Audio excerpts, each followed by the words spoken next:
jaz v imenu našega gospoda, ker smo zbrani k njemu.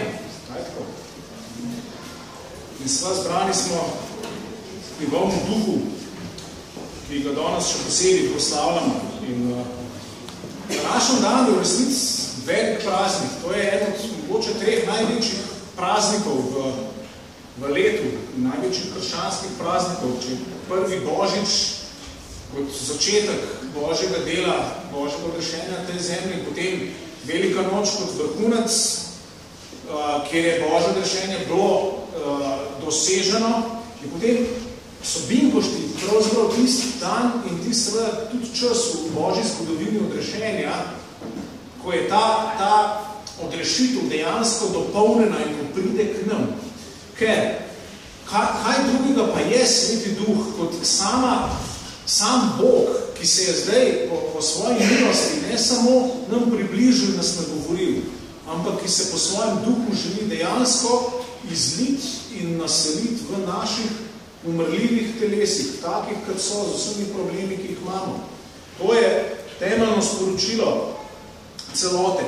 Dejansko bi o binkoštih lahko govorili ure in ure, zato ker tukaj gre, če bi prav pogledali celoto Svetega pisma, bi videli, se tukaj pravzaprav ta cel Božji lok, ki ga dejansko spremljamo od Geneze, od prve Mojzesove knjige, od prvih vrstic Svetega pisma, prek Mojzesa, potem prek Davida, psalmistov, prerokov in seveda prek Janeza Krstnika in potem prek Jezusa se ta veliki lok Božjega dela, Božje zgodbe, ki je Bog sam v svoji modrosti pletel in gradil stoletja, ta lok se na binkošti na en poseben, ključen način dopolni. Seveda dopolni v tem smislu, da to ni še zadnja beseda, ker zadnja beseda še prihaja. Je pa to trenutno, v tem času, ker mi živimo zadnje ključno Božje dejanje, ki nas tudi postavlja na določene, če smemo tako reči, tračence, na določene tire. Ravno zaradi tega se mi je zdelo lepo, da smo prebrali nekaj tekstov iz Stare zaveze. Včeraj na molitvi smo jih prebrali še nekaj več, ravno zato, da dobijo večkrat občutek tega pričakovanja, ki je bilo, ki ga starozavezni pisci, še posebej preroke, pa tudi drugi, ki ga prinašajo. In to pričakovanje, da bo Bog ob svojem času izlil svojega Svetega Duha in da bo vse njegovo ljudstvo, da bodo preroki, da bodo prerokovali, bodo imeli en tak izredno živ, intimen odnos s Bogom tak dejansko, da jim je Bog blizu. No in še ena velika tema je, ki jo moramo omeniti, če že govorimo o Stari zavezi. Vemo, da v celi zgodbi Stare zaveze, ko človek pade, se zgubi ta bližina, ta pristen odnos med Bogom in človekom, greh ga uniči. In Bog že z Mojzesom začne delati v smer, da bi to ločenost nekako premagali. In v bistvu odgovor na to je tempelj v Stari zavezi. In če natančno recimo berete drugo Mojzesovo knjigo, prav vidite, kako se Bog počasi bliža ljudstvu. Na začetku je na gori, potem pride bližji Mojzes gledati, ampak cilj Božji je, da bi bival med svojim ljudstvom in to se na koncu druge Mojzesove knjige zgodi tako, da tisto oblak pride na vzhodni šotor, da napolni in Božja slava se spusti in Bog prebiva med ljudmi, med umrljivimi ljudmi, taki, kot smo ti pa jaz. In to bo prvo dejanje. Vemo pa, da ta zgodba je šla naprej s templom. Najprej bo to tak šotor, ki je bil premičen, ki so ga podirali. Potem je Bog na eni točki v svoji milosti dopustil, da je Salomon, Davidov sin, zgradil fiksiran tempelj, bi rekel, se pravi zgradbo iz kamna in iz lesa in tako naprej. Bog je to nekako dopustil, to vidimo, če beremo te tekste. No, in tam je enako se zgodilo po svečenju templa, ki je Salomon molil, se Božja šekina, se pravi Božja osebna prisotnost se je spustila v tempelj, da napolnila in s tem je Bog potrdil, da biva sred svojega ljudstva. No, potem pa vemo, kako je šla ta zgodba naprej. Izraelova zgodba se je ravno pri Salomonu obrnila navzdol. In z vsakim letom, desetletjem, stoletjem je šla bolj in bolj dol, dokler ni v 6. stoletju pred Kristusom dejansko Bog obrnil svojega obraza od svojega ljudstva in ga zapustil. In v knjigi preroka Ezekijela imamo strahotno žalostno sliko, kako Božja slava zapusti tempelj.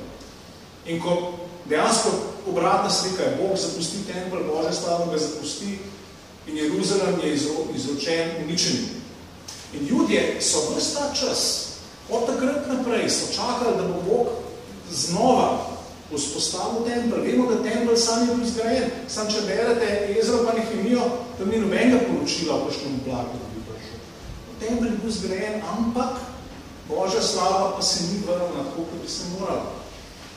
In tukaj moramo imeti zelo pozljivo odprta ušesa, ko beremo novo zavezne tekste in tega, ki smo zdaj predali, recimo iz apostolskih del in mnoge druge, ki nam jasno kaže, da zdaj je pa Bog to naredil in to seveda v dveh korakih. Najprej kar v tem, da je poslal svojega sina Jezusa in na začetku Janezovega evangelija beremo, da v njem, če pogledamo prve vrstice v Janezu, vidimo, da je Božja beseda postala meso, je bivala med nami in videli smo njeno veličastvo. To je vrstica, se pravi 14. Je Janezov evangelij, prve poglavje 14. vrstica pravi, beseda je postala meso in videli smo njeno veličastvo. In to je ta ista beseda, s katero seveda v Stari zavezi opisano veličastvo Izraelovega Boga, ki se je vrnilo. In še več, tale beseda se je naselila med nami, je v grščini čudna beseda, in ta beseda je šotorila med nami. Se pravi, Bog je svoj šotor sam si postavil v telesu Jezusa Kristusa. In Božja slava se je vrnila na način, ki je bil presenetljiv, pa vendar je zvest obljubam, ki so bile dane prerokom. No in to je prvi korak. Vemo, Jezus sam je rekel, podrite ta tempelj in jaz ga bom postavil nazaj v 3 dneh. Govoril pa je o templu svojega telesa, prav Svetopismo. Ampak, tlele danes, na ta dan, se pa spominjamo drugega ključnega koraka, kjer dejansko se pa ta slava razvije ven. Na novo Božje ljudstvo, na novo zavezno Božje ljudstvo, ki je zdaj dejansko ravno zaradi tega, zaradi te vključenosti, uraščenosti v Kristusa, je nov Božji tempelj. Nič manj kot to in o tem pričuje celotna nova zaveza. In to je slika, ki jo moramo imeti pred očmi, če hočemo pravilno razumeti ta velik pripovedni lok. Bog je svoj tempelj dejansko dvignil in ga obudil prav tako, da je zbral skupnost okrog Jezusa in da je vsakega od nas odkupil in ugradil, urasel, kot pravi recimo Pavel, v Kristusovo telo.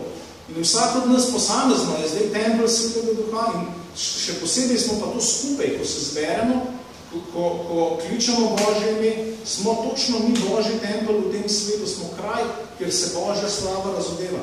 To je novo zavezna slika, to je zdaj da zelo na hitro povzeti ta velik lok tega, kar je Bog delal stoletja. No in zato je ta moment, ki je tukaj recimo v Lukovem evangeliju tako opisan, kot smo ravno slišali, je ta moment tako pomemben.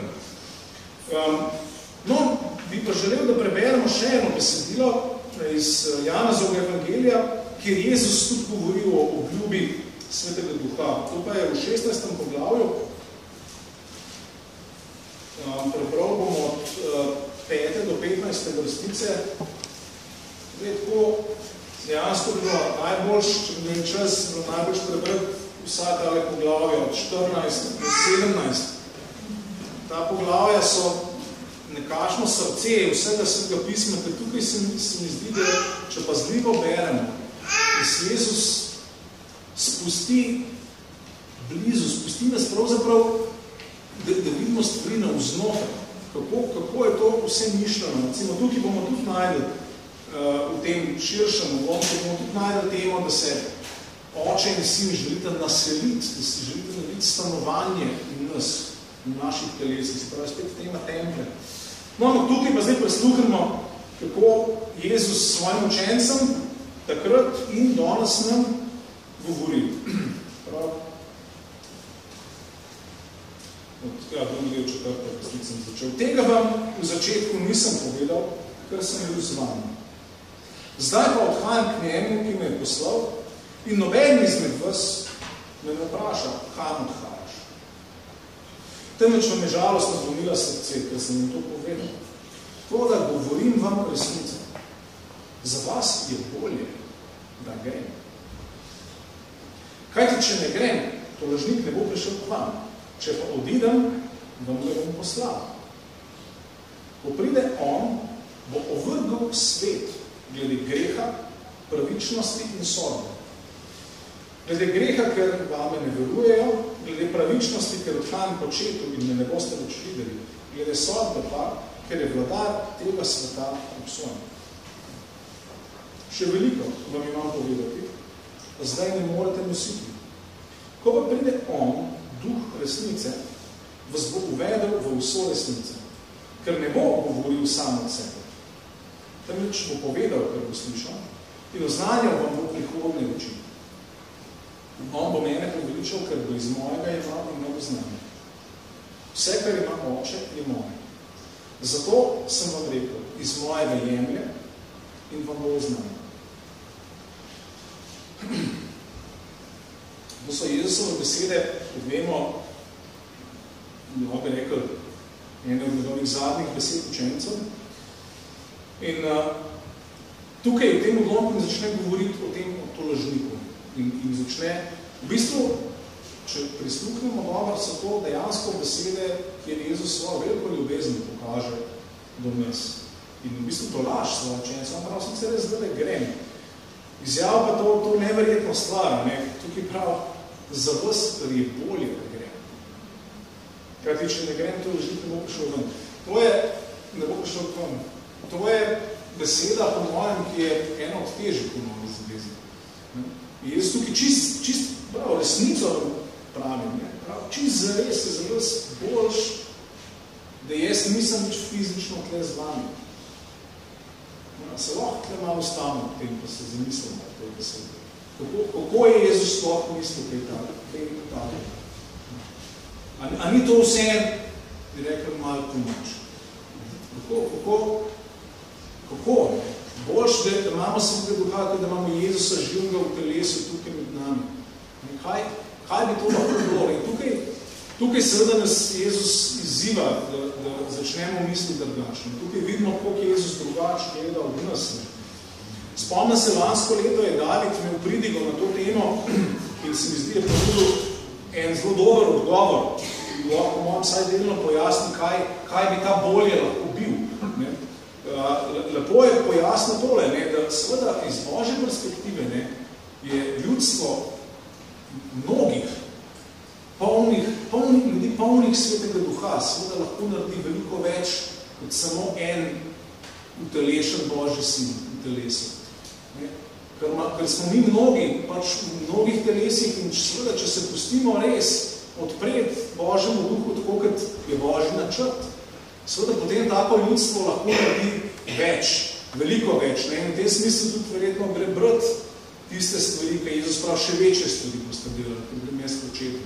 Prav, Božja perspektiva tukaj je drugačna in to je mogoče prva stvar, ki jo moramo res slišati. Da ko začnemo razmišljati o daru svetega duha, je Božji um tukaj res zelo drugačen od našega in skliče k spremembi uma, k spokorjenju v tem smislu. No, ampak kaj pa nam je Jezus potem naprej? Ne? Če pa grem, bom poslal ven tolažnika, in vemo, da ta beseda tolažnik je zelo bogata, ne pomeni samo tolažnika, pomeni nekoga, ki nas tolaži, pomeni tudi advokata, ki nas brani pred obtožbami, pomeni prijatelja, ki je poklican, da je z nami, da nas bodri, tudi da nas kara, ampak glavno meni kdo, ki je poleg nas, to je pomeni izvirne besede tukaj. Ampak obenem, kot vidimo, Jezus obljublja, on bo nekaj naredil izven cerkve, tudi prav, v bistvu bo naredil nekaj v svetu, kar se tiče sveta, ovrnil bo svet. Se pravi, Sveti Duh je poslan sem, da Bog sam nekaj v svetu naredi. In da tukaj tri stvari omenja tekst, ne? Da ga ovrže glede greha, glede pravičnosti in glede sodbe. In zdaj vse te tri stvari seveda moramo razumeti, na kaj so vezane. Vezane so na Jezusa. In najprej glede greha, ker svet vame ne deluje. Zanimivo, ne? V tej perspektivi se pokaže, da najhujši greh, pravzaprav, ki ga človek zdaj lahko naredi, je to, da ne zaupa Jezusu. Ne zaupa temu Božjemu sinu, ki ga je Bog pokazal, potrdil, znamenji s čudeži in seveda na koncu skrižan iz ustajenja od mrtvih. Ključen, temeljen, najhujši problem v svetu je tole. Niso drugi grehi, niso ne vem kakšni politični problemi, to ne, tole, ker se Boga tiče, je tole, ta prvi in glavni problem, glavni bolezni v svetu. Ampak Sveti Duh sam je poslan, da tukaj stvari obrne, da uvrže, da ljudem pokaže dejansko tale problem in ga razkriva. Sveti Duh je poslan, da razkriva greh. Drugo, glede pravičnosti. In spet, to moramo razumeti, tukaj gre za Jezusovo pravičnost. Moramo večkrat pomisliti, kako je to v tistem času izgledalo. Jezus iz Nazareta je bil obsojen kot kriminalc, umrl je kot beden med bednimi. Kar se tiče sveta, je to tako izgledalo. Ampak Sveti Duh pričuje o Jezusovi pravičnosti, da ima Jezus prav.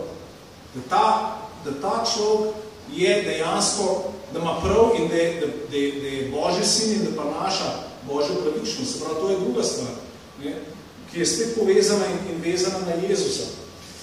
Tukaj je povedal sva tako, ker odhajam k očetu, samo nekdo, ki je popolnoma pravičen, lahko gre k očetu.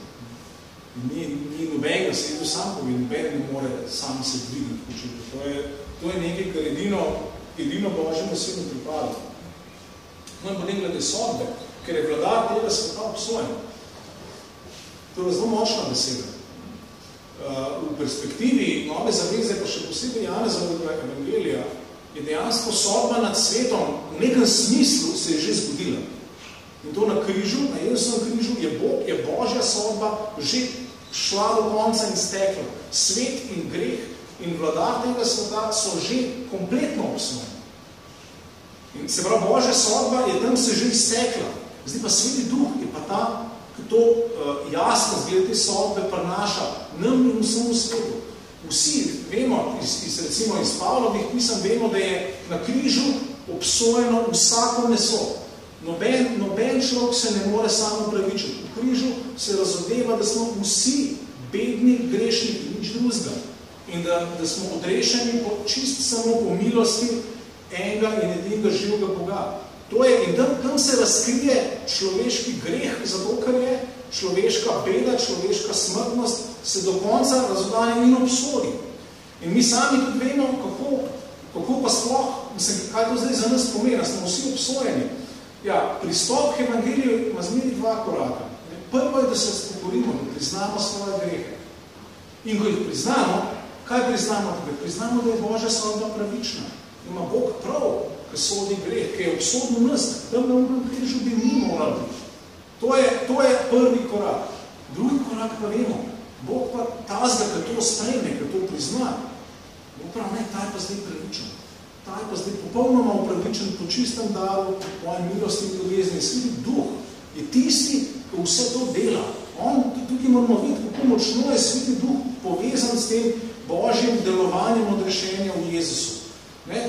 Golgota, smrt Jezusa na križu, pa njegovo stajenje se je zgodilo pred 2000 leti tam. To je pač, bomo rekel, faktično, objektivno zunanje dejanje, dogodek, ki se je zgodil tam.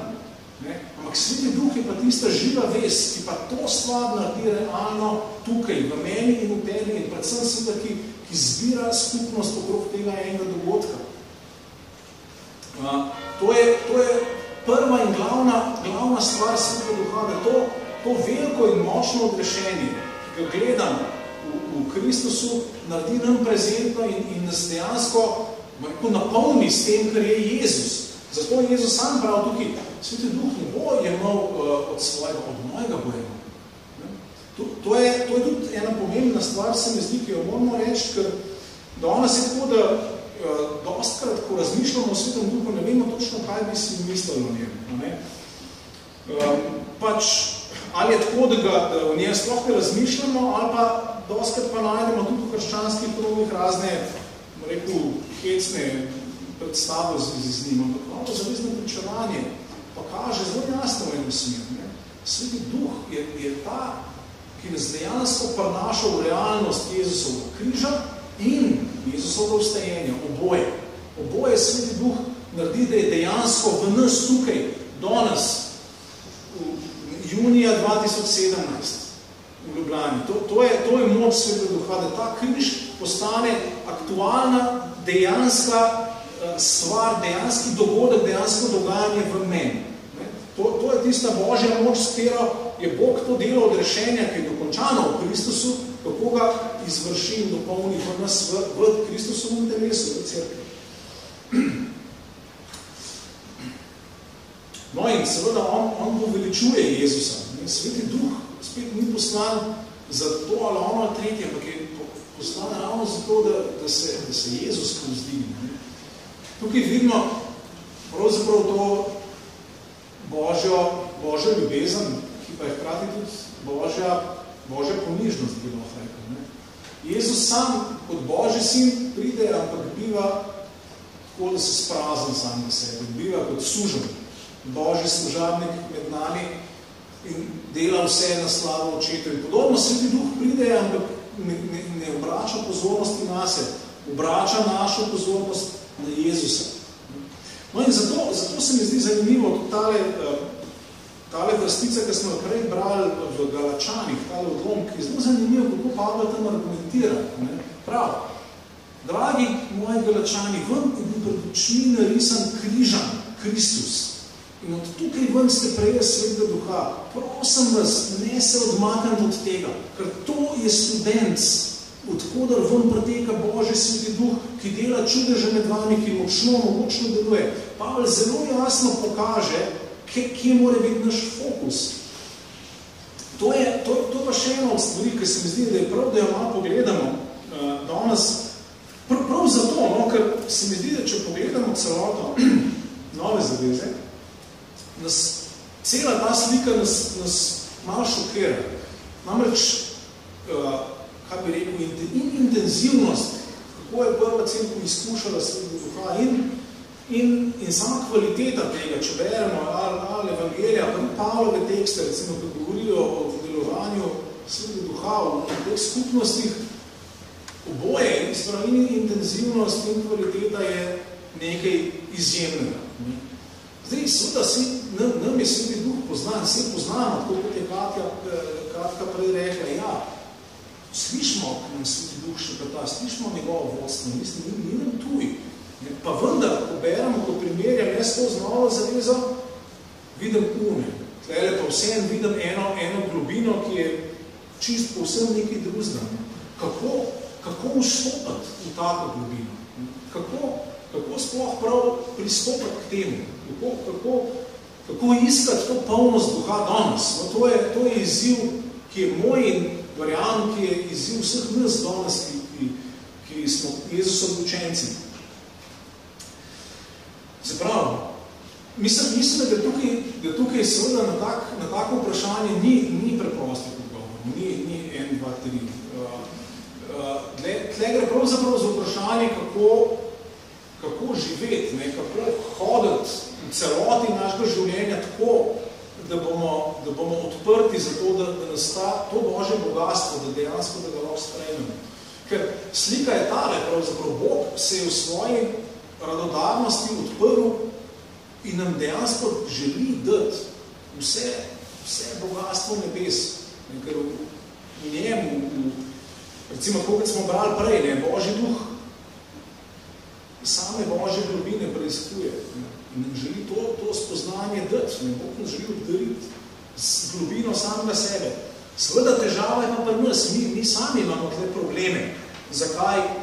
Zakaj ne hodimo v taki polnosti, kot bi lahko. No in seveda, zdaj prvi odgovor, kaj je potrebno, je preprosto molitev. To vemo, se že tudi, če bi brali recimo v apostolskih delih malo prej, apostoli so prej molili. Preprosto čakali na Svetega Duha. Čakali so na obljubo. Zdaj, in to se pravi, to je molitev, ki ni kar tako, kaj bi rekel, na pamet. Tukaj to je molitev, ki je bolj specifična v tem smislu, da Bog je nekaj obljubil. In če Bog nekaj obljubil, potem se v molitvi tega smemo okleniti. In enostavno ustrajno, zvesto čakamo v molitvi na obljubo. Bog sam si še bolj želi, da bi mi polni Svetega Duha, kot si mi želimo. To je dobra novica. To je, se pravi, tle se lahko zanesemo, to je Božji plan. Glejte, Bog je vse stvari, ki jih beremo v Bibliji, bi lahko rekel, naredil zato, da bi zdaj v tem času imel ljudstvo, ki bi bilo res polno Svetega Duha in njegove moči, in njegove modrosti, in njegove ljubezni, in njegove potrpežljivosti. To je Božja volja. Pika. Ne? Se pravi, in to je dobro. Če je nekaj Božja volja, vemo, da smemo moliti z veliko gotovostjo, zato, ker je Božja volja. In vemo tudi, da bomo uslišani z veliko vero. Smemo moliti. Se pravi, prvo je ta molitev.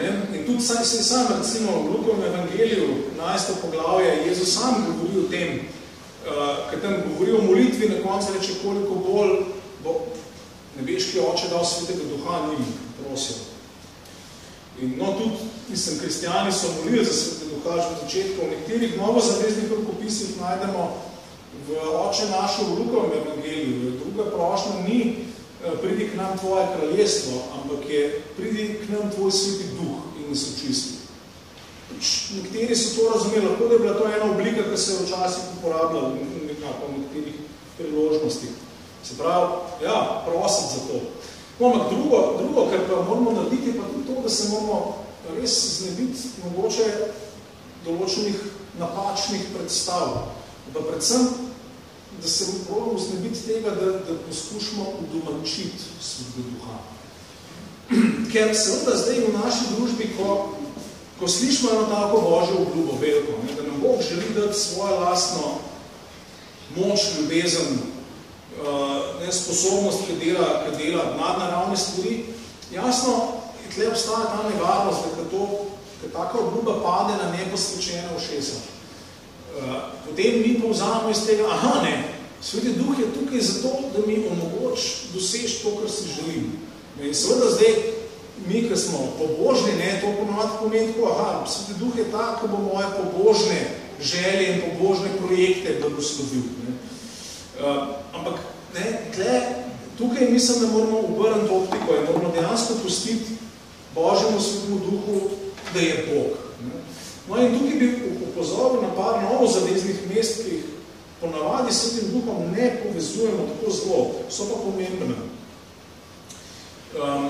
Recimo v pismu Rimljanom, v 8. poglavju, ki celo poglavje je eno najpomembnejših v novi zavezi prav glede Svetega Duha, Pavel reče nekaj tazga, če, se lahko preberem, Rimljanom 8,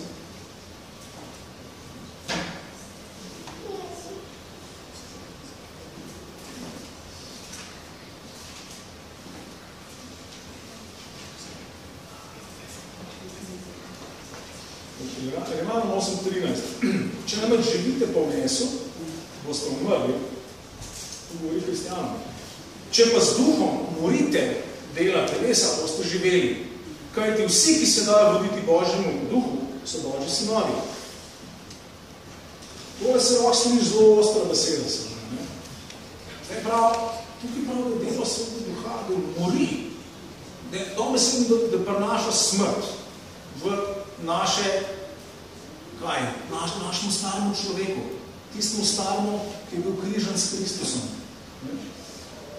In seveda, če smo resno vzeli to, kar smo prej rekli, da nas Sveti Duh povezuje s Kristusovim križanim vstajenjem, nas ne preseneta. Sveti Duh je živa vest točno s to eno smrtjo, s katero smo umrli starno. Dejansko umrli, kjer je starega konc in seveda, kjer je nastalo novo.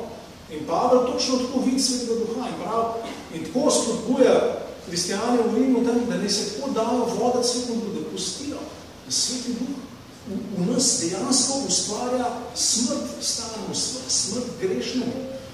Se pravi, če želimo moliti za Svetega Duha, se moramo vprašati, jaz želim umreti moj Duh, a jaz želim umreti moji sebičnosti, a jaz želim umreti mojemu samemu. Ker to Sveti Duh prihaja delati v nas. Definitivno.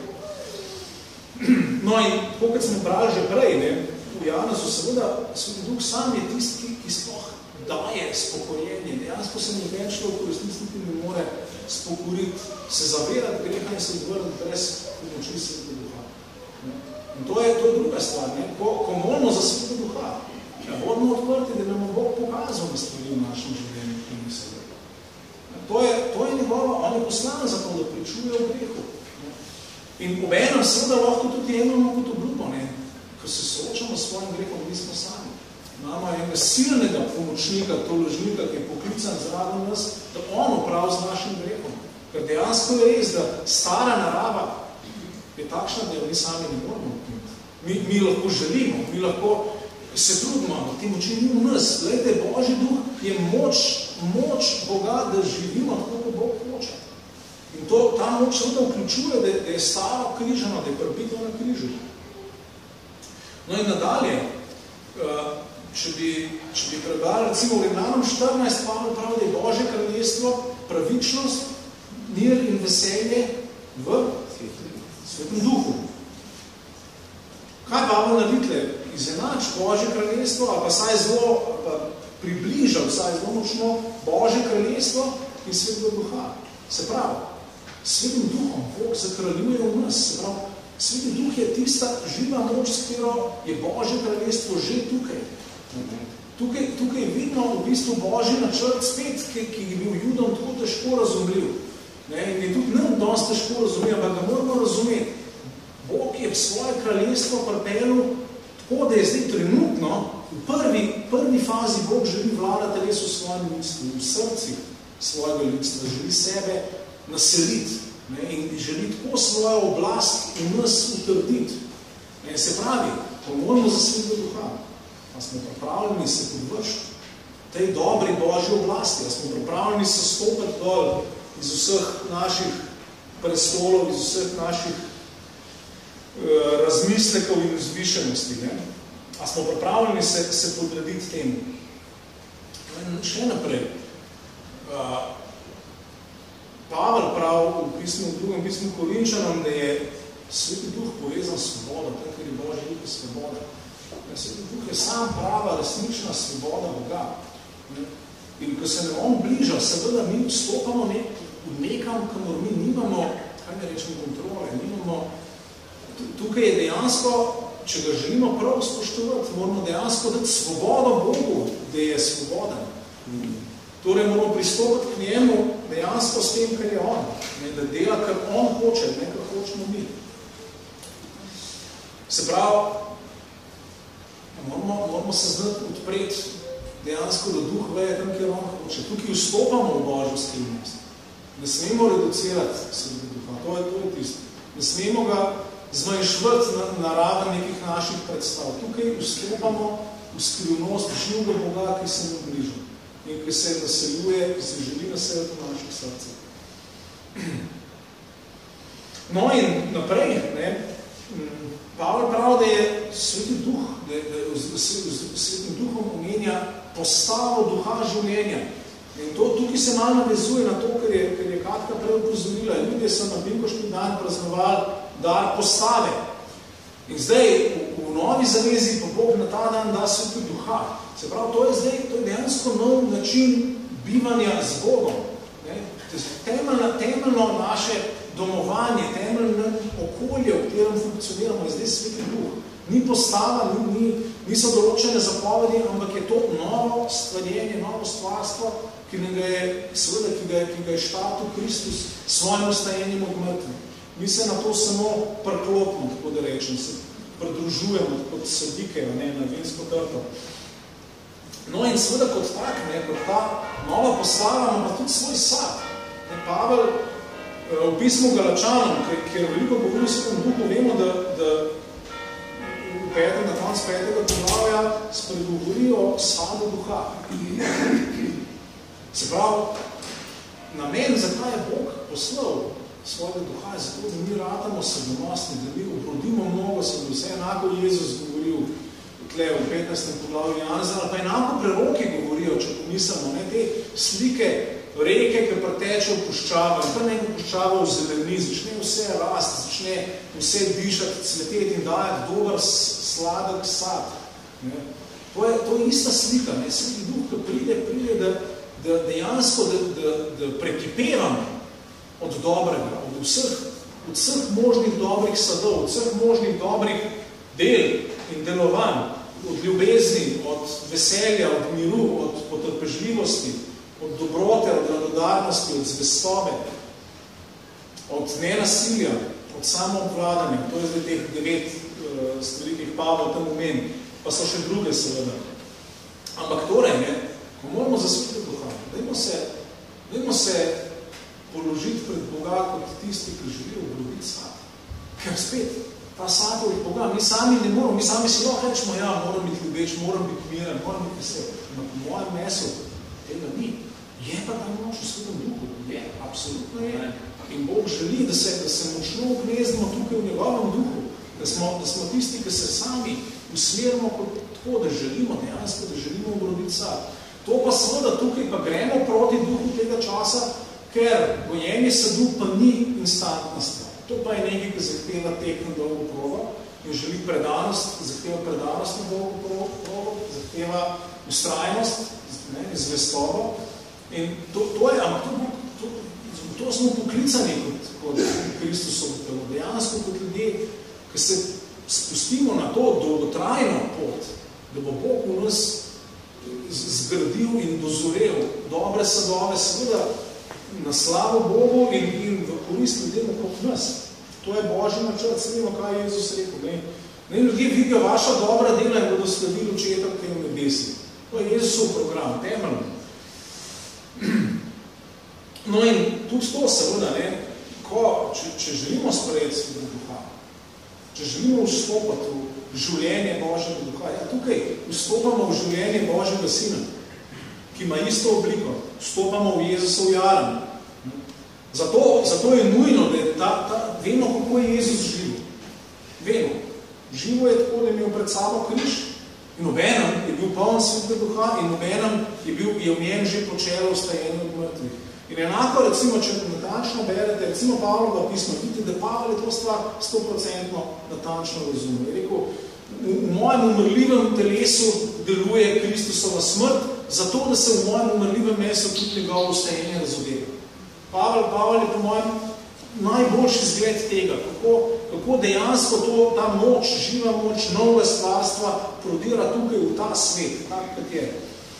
No in ta jaren seveda pa pomeni nost križ, pomeni hoditi v vstajenjski moči, vemo pa tudi, da pa pomeni pa biti obrnen v misijon, ki ga ima Kristus. Vemo, da ko je ena zadnjih besed v apostolskih delih, vidimo učenci še zmeri ne štekajo, kako je tole s kraljestvom. A boš zdaj, ker Jezus že ostane od mrtvih. A boš zdaj, končno izraelsko kraljestvo vzpostavil. Ker zdaj, oni so dojeli, da je Mesija. Njegovo vstajenje od mrtvih jim je pokazal, ok, to je Mesija. Čeprav je umrl, čeprav je bilo marsikaj čuda, konc, Mesija je. Torej, kaj zdaj s kraljestvom? Mesija so oni videli, Mesija mora kraljestvo vzpostaviti. A boš zdaj, končno, prav? Ne. Oziroma ne reče ne. Reče, to ni vaša stvar, ampak vi boste zdaj dobili Svetega Duha in boste moje priče tukaj in v sosednji vasi in še malo dalje in do skrajnih tej zemlji. Se pravi, ta odgovor ni ne ja. Ne je v tem smislu, to se ne bo takole zgodilo, kot vi mislite. Ja je pa v tem smislu, ker smo ravno prej rekli, Božji Sveti Duh je že udejanjenje Božjega kraljestva tukaj, med tistimi, ki verujejo, med tistimi, ki so na novo rojeni, med tistimi, ki ne živijo po mesu, je Božje kraljestvo že operativno, že deluje skozi njih in svoja deluje tudi z močmi, z znamenji in s čudeži, tako da se to kraljestvo, da ima tudi zelo otipljivo dimenzijo. Se ravno to je mogoče eno tistih šokantnih stvari v Novi zavezi. Vidimo, da Sveti Duh je za vse pisce Nove zaveze. Kogarkoli pogledate, je bil skrajno otipljiv. Pavel lahko argumentiral zaradi tega, ker Sveti Duh evidentno deluje, je tako pa tako pa tako. Se pravi, to je zdaj klic in moč Svetega Duha. On nas dejansko postavlja v ta misijon. Tukaj, če resno jemljamo Svetega Duha, moramo stopiti v to perspektivo, da je zdaj čas, ko se evangelij širi po vseh koncih in krajih sveta. In to je zdaj ta Jezusov jaren, če tako rečem. Jezus želi da se evangelij avtentično izpriča do skrajnih mej sveta. In torej, tja je Sveti Duh namenjen. Ni namenjen prvenstveno za to, ali ampak je namenjeno za to, da se ta misijon dober in celovito odvija in da raste v tem svetu. Se pravi, da se oznanja ta Božji evangelij. Se pravi, če probam skreniti, Sveti Duh je poslan v nas, dejansko je poslan v nas kot v Božje svetišče. Bog sam si dela svojo hišo v nas, v te pa v meni. A mu želimo dati prostor. A želimo umakniti mogoče svoja zgrešena pričakovanja o tem, kaj in kako ne bi Sveti Duh bil. A se mu želimo odpreti tudi v teh stvareh, ki nam niso prijetni, da mu želimo pustiti, da mori grehe v nas, da nam kaže grehe sploh in da nam da moč, da je grehe dejansko uničimo. A mu želimo pustiti, da on to dobro Božjo oblast v nas vzpostavil in pred nas samo naprej. A želimo res stopiti v to radikalno svobodo, ki je Bog. A želimo obroditi sad in želimo pri tem ustrajati. No in da želimo stopiti v ta misijon, da smo priče Jezusovega ustajenja, ker zato je Sveti Duh dejansko, da je ta stvar, da je Jezus ostal od mrtvih, da ni samo ena zgodba, da je nekaj, kar je dejansko izpričano in doživljeno. Tako da zdaj nas pa vse vabamo, da imamo en čas molitve, en čas razmisleka pred Bogom in zelo primerno je, da bomo imeli potem Gospodov večerjo. Če smo prisluhnili, recimo Pavlovim besedam prav, pred vašim očmi je bil narisan Kristus in zato ste prejeli Svetega Duha. Bog nam daje krst pa Gospodova večerja točno zato, da nam pomaga imeti Kristusa pred očmi, da lahko prejmemo Svetega Duha. To je smisel obeh zakramentov, to recimo Primož Trubar poteči. To je, tako da dajmo pristopiti k temu točno od križu, njegovemu Jezusovemu ustajenju in odprimo se za to, da Bog v nas naredil, kako hoče.